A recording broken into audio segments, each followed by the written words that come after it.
अस्सलाम वालेकुम। क्या हाल चाल है आप सबका। उम्मीद करती हूँ सब ठीक ठाक होंगे।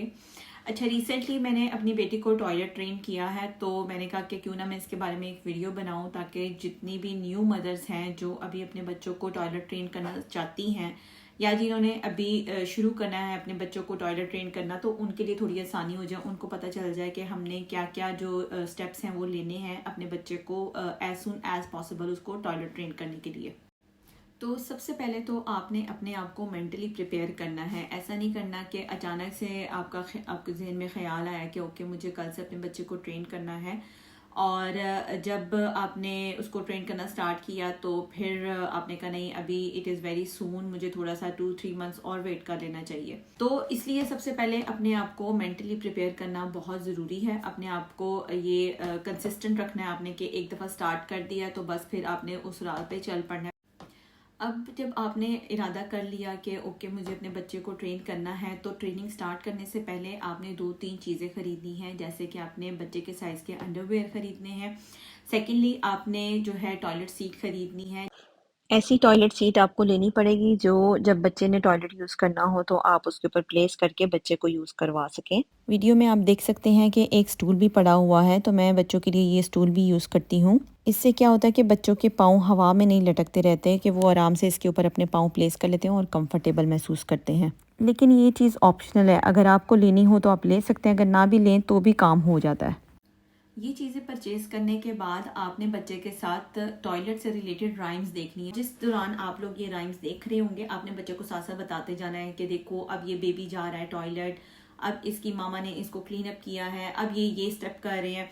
तो इस तरह आपने बच्चे को साथ साथ समझाते रहना है। और दूसरी बहुत इंपॉर्टेंट चीज़ कि बच्चा एक दिन में ट्रेन नहीं होने वाला, उसको टाइम लगेगा ट्रेन होते होते। तो इसलिए आपने जो है ना परेशान नहीं होना, बच्चे के ऊपर शाउट नहीं करना, गुस्सा नहीं करना, ठीक है। तो ये चीज़ें अगर आप दिमाग में रखेंगे ना, आप बच्चे को बच्चे के लेवल पे आके समझेंगे कि ऑब्वियसली वो एक नई चीज़ सीख रहा है, और उसकी एज में और आपकी एज में डिफरेंस है। बड़े की होता है कि फटाफट चीज़ सीख लेते हैं, अडेप्ट कर लेते हैं। समटाइम्स बड़ों को भी टाइम लग जाता है चीज़ को सीखते हुए, तो वो तो फिर बच्चे हैं। इसलिए आपने ज़रा तहम्मुल से जो है ना बच्चे को ट्रेन करना है। मुझे मेरी बेटी को ट्रेन करते हुए 3 दिन जो थे ना, वो उसको समझाते हुए लगे थे कि आपने जो है ना टॉयलेट जाना है, क्योंकि वो 3 दिन तक बाहर जगह जगह जो है ना यूरिन करती रही थी, और मुझे जो है ना उसको बार बार समझाना पड़ता था। तो चौथे दिन से जो है ना उसको ज़रा समझ लगी कि okay I have to go to toilet. फिर जब बच्चा टॉयलेट जाना शुरू कर देता है, उसके बाद आप उसको ये बताएं कि आप बार बार उसको बताएं कि आपको जब भी टॉयलेट यूज करने की अर्ज आएगी आपने मम्मा को बताना है, ठीक है। जब आप बच्चे को बार बार बताते हैं ना, तो उसके जहन में वो चीज़ बैठ ही जाती है आखिरकार। खैर, जब आप ड्राइंग्स देख रहे होंगे उसी दौरान आपने क्या करना है, ये चीज़ें साथ साथ चलती रहेंगी आपकी सारी। उस दौरान आपने क्या करना है कि बच्चे का डायपर जो है ना वो टोटली रिमूव कर देना है, सिवाय इसके कि जब वो सो रहा हो। जब बच्चे का स्लीपिंग टाइम होगा, नैप टाइम होगा, या रात को बच्चा सो रहा है, उस दौरान आपने बच्चे को डायपर पहनाना है। उसके अलावा पूरे दिन में आपने डायपर नहीं पहनाना। तो शुरू में जो मैंने आपको कहा था ना कि अंडरवेयर आपको परचेज करने हैं ट्रेनिंग स्टार्ट करने से पहले, वो आएंगे अब काम। जब आपने बच्चे का डायपर रिमूव कर देना है तो आपने उसको अंडरवेयर पहना देना है। इस तरह बच्चे को अंडरवेयर पहनने की आदत भी पड़ जाती है। और अब आता है सबसे मेन काम और वो ये है कि आपने हर आधे घंटे बाद या 1 घंटे बाद बच्चे को इनिशियल डेज में टॉयलेट लेके जाना है, ताकि उसकी सेंस बने कि मुझे वॉशरूम जाना है। और वॉशरूम ले जाके उसको 10 to 15 मिनट्स आपने वेट करते रहना है।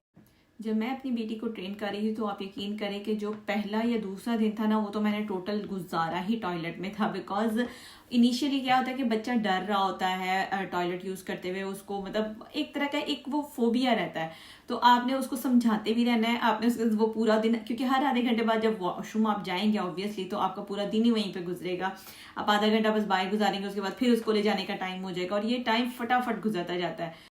और ये जो 30 मिनट का बीच में ब्रेक आएगा या 1 आवर का ब्रेक आप लेंगे अंदर, तो उस दौरान आपने बच्चे को लिक्विड देते रहना है, ताकि जो है ना उसको यूरिन करने की अर्ज आती रहे। लाइक आप उसको जूस दे सकते हैं, आप उसको मिल्क दे सकते हैं, आप उसको पानी दे सकते हैं। अब जब आप इन सारे स्टेप्स को फॉलो करेंगे, तो लास्ट पे जब आप सक्सेसफुल हो जाएंगे इंशाल्लाह, तो सक्सेसफुल होने के बाद आपने बच्चे को रिवॉर्ड कोई ना कोई ज़रूर देना है। जैसे आप अपने पास कोई स्टिकर का पैकेट ला के रख लें, और ईच टाइम बच्चा जब टॉयलेट यूज करे तो आपने उसको स्टिकर देना है, उसका कोई फेवरेट कैरेक्टर का स्टिकर देना उसको। इससे क्या होगा कि बच्चे को इंकरेजमेंट मिलेगी। स्टिकर्स के अलावा आप बच्चे को उसकी फेवरेट कैंडी दे सकते हैं, उसका फेवरेट चॉकलेट दे सकते हैं। तो ये कुछ चीज़ें हैं जो आप एज अ रिवॉर्ड दे सकते हैं।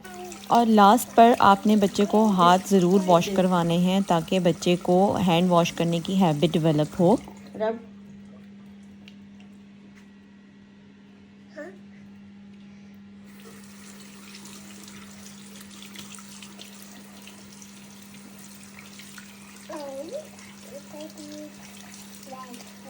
Rub your hands. चलो फिनिश। उम्मीद करती हूँ आज की वीडियो आप लोग के लिए बहुत इन्फॉर्मेटिव साबित हो और आप लोग को पसंद आए। अगर पसंद आ जाए तो प्लीज़ चैनल को सब्सक्राइब ज़रूर करिएगा, वीडियो को लाइक कर दीजिएगा। मिलते हैं अगले ब्लॉग में, तब तक के लिए अल्लाह हाफिज़।